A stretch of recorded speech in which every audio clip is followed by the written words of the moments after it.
So recently our friend Chad told us a story which demonstrates the importance of integrity. It starts off with a guy from India who wants to visit the United States, and he has a friend that lives in Iowa. So he flies off to Iowa and goes to see small town America.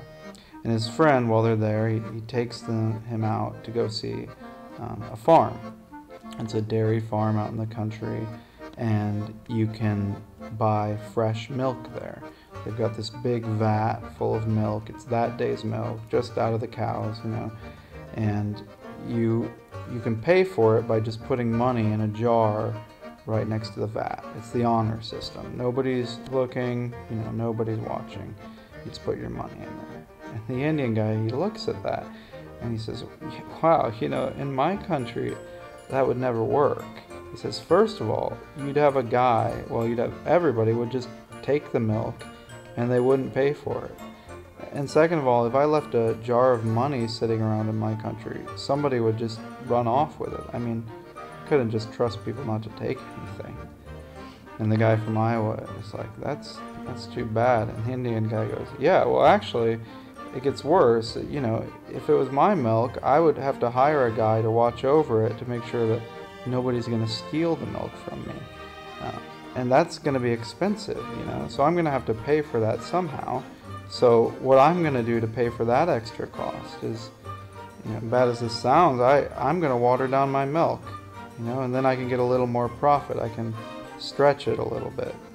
And the guy from Iowa says, wow, but wouldn't people notice that that's bad milk? I can tell the difference between watered down milk and fresh, good milk.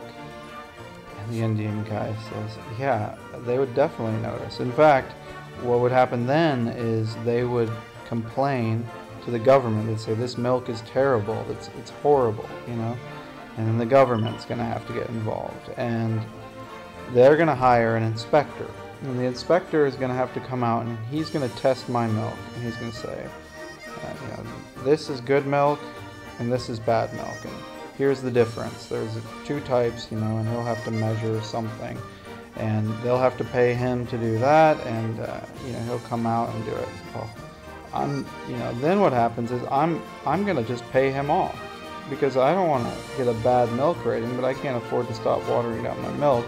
So I pay him off to tell everyone that my bad milk is actually good milk. And he's happy, he gets some money, and I'm happy because I can keep watering down my milk. The guy from Iowa says, wow, that's really intense. So instead of having good fresh milk and a reasonable profit, you end up with 2 extra jobs, a government job, a guy working for you, and disgusting watered down milk.